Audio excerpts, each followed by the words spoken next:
What's up, guys? Welcome back to the channel. So today I'm going to continue on a series of reviews for the Arrowverse that I started this channel for a while back and I kind of deviated from because various things in life have happened, which it's all good. Things happen in life. I'm going to continue on the Arrowverse with this review of Superman and Lois episodes 1 and 2. So whenever I do reviews, I try to keep them spoiler free. This might have some light spoilers in it, but nothing too crazy that it would ruin the experience for you when you go to watch this if you didn't watch it already before you watch this. Episode 1 of Superman and Lois stars Tyler Hoechlin as Superman Clark Kent and Elizabeth Tulloch as Lois Lane. So in this series they have two sons, Jordan Kent and Jonathan Kent. Jordan Kent is played by Alex Garfin and Jonathan Kent is played by Jordan Elsas. So during episode 1, we get a really good build-up and setup. I'm not gonna lie, when I first saw that Superman and Lois were coming out, I thought it was gonna be a little overplayed because Superman has been done and redone over the decades, sorry. You know, I just kind of expected it to be kind of like old school, giddy, and kind of cheesy. But I was still willing to give it a shot. So after watching the full episode, I'm thoroughly impressed. First of all, the cinematography is phenomenal. They must have had a decently sized budget for this because it is literally like movie style quality in this show. Like even from the first episode, we get introduced to a big bad at the end of the episode and it is absolutely astounding how this thing goes on.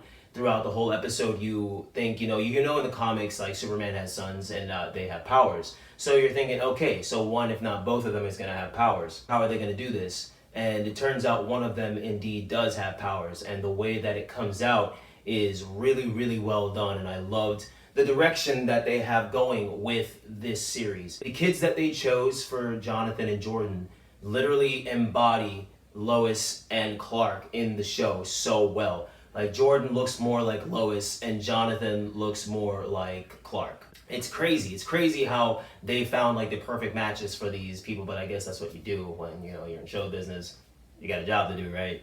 Long story short, they're living in Metropolis and Superman really needs to make a decision if he's going to continue being the Superman that the world knows and loves, or if he can balance that out and also be a super dad, if you will, or just a present dad. So obviously being a superhero and then being a full-time present dad, not really in the cards for any normal man to do. And in this show, you'll realize not even one of the most powerful beings in DC Comics can do it.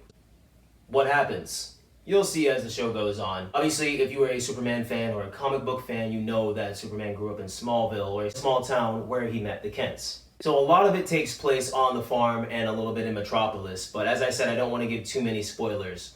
But one of the big bads that you will see come up is a all-time Superman well-known villain that we all know and love. The way how they introduce him is absolutely phenomenal. Let's go over to episode 2. I know that was kind of fast, but a lot more happens in episode 2 than in episode 1. So episode 2, we have one of the sons that has his powers already, and Clark is, a little bit excited but also nervous because this son is kind of on the fence when it comes to certain things in life. Clark wants to run a little bit of tests on him, see what's going on. Unfortunately, as it seems right now in the show, is what I thought would happen, which I'm kind of glad that they did because it makes it more interesting.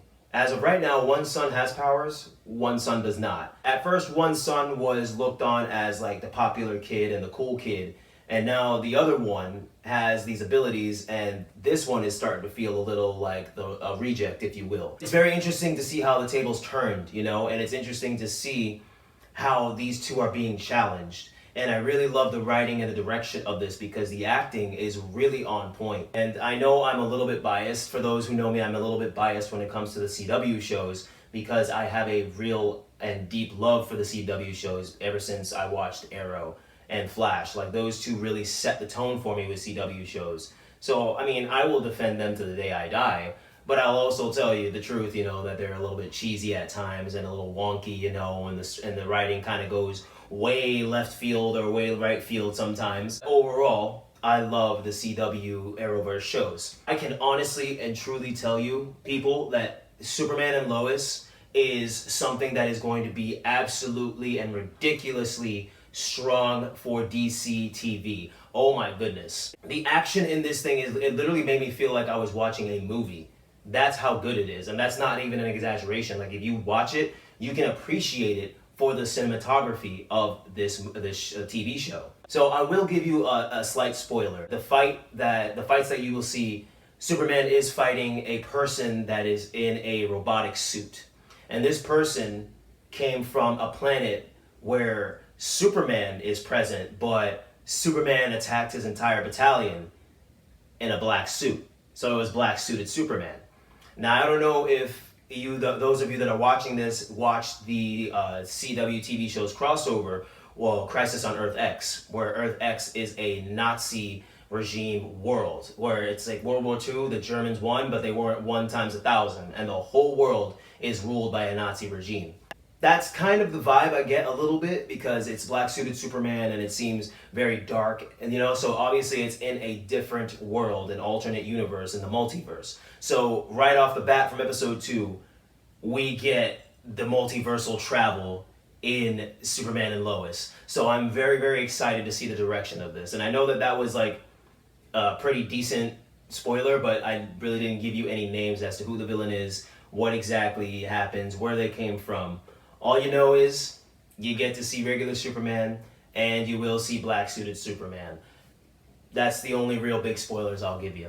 So episode 2, as I said, is even more of ground building, because we get one of the sons that is trying to find his place in the world, not just as a human, but also as a Kryptonian, or half human, half Kryptonian. So I love that the writers are going in this direction that they're going in. I'm interested to see if the other son who didn't get powers turns out to have powers too, and maybe there's some kind of clause where he can only do certain things. That's my overall analysis of episodes 1 and 2. I want to keep up to date with this, so please like and comment on this video. Like, hit the subscribe button and then hit the bell so that you can get notifications for when I post new videos. And let me know what you thought. If you saw the first 2 episodes, let me know what you thought about them. I'm very curious, because I really love them, and I really want to connect more with people on YouTube about the things that I love too. So please let me know what you thought of this video, and then let me know what you thought of the show if you watched it already. So thanks, guys. Until the next one.